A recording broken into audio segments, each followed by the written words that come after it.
আধার জটিলতা, আধার জটিলতা যার জন্য একজন বিশেষ ক্ষমতা সম্পন্ন মানুষ আর্থিকভাবে দুর্বল, অথচ তিনি রেশনটুকুও পাচ্ছেন না। কেন, কোথায় সমস্যা?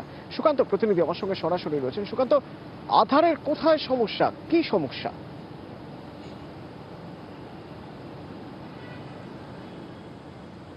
দেখো অতনুদা, প্রথমেই জানিয়ে রাখি, ঘাটালের বাদল পাখিরা উনি কয়েক বছর আগে দুর্ঘটনায় দুটি হাতের আঙুলগুলি কেটে বাদ চলে গিয়েছে, যার ফলে সমস্যা হচ্ছে যে আধার কার্ড করতে পারছেন না।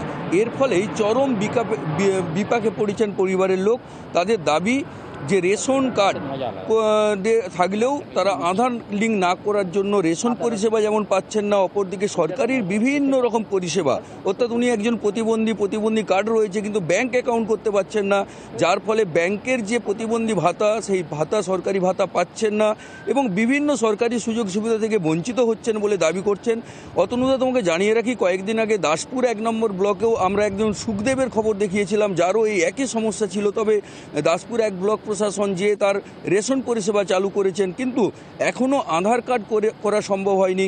এখানেও সেই একই অভিযোগ উঠছে যে ঘাটাল ব্লকের বীরসিংহ গ্রাম পঞ্চায়েতের এই যে শারীরিক অক্ষম ব্যক্তি, তিনি চাইছেন যে প্রশাসন দ্রুত তার দৃষ্টি আকর্ষণ করুক এবং বিভিন্নবার আবেদন।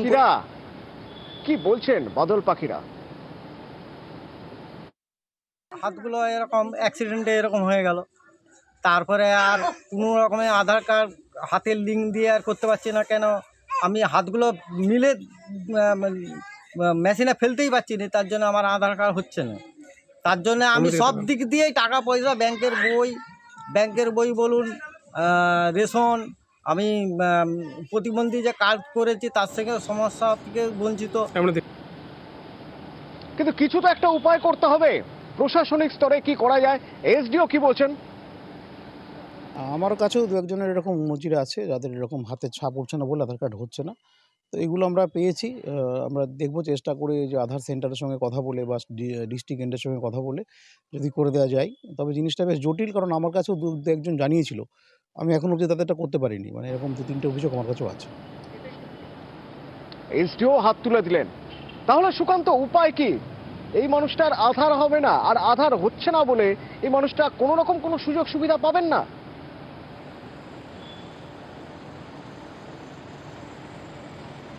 একদমই অতনুদা, সেই প্রশ্নে উঠছে। আমরা দেখেছিলাম যে বীরসিংহ গ্রাম পঞ্চায়েতের প্রধান, তিনি অবশ্য কেন্দ্রীয় সরকারের এই আধার নীতিকে দায়ী করেছেন যে যার ফলেই এই আধার সমস্যাগুলি হচ্ছে, আর মহকুমা শাসকও বলছেন তার কাছে একাধিক অভিযোগ রয়েছে। তাহলে প্রশ্ন এই জায়গায় যে তাহলে এই সব যে যাদের সত্যি প্রয়োজন, যে সরকারি সুযোগ সুবিধা, সরকারি আর্থিক সাহায্য, তারা কি পাবে না? কতদিন তাদেরকে এইভাবে প্রশাসনের দ্বারে দ্বারে ঘুরতে হবে, এই প্রশ্নে অতনুদা।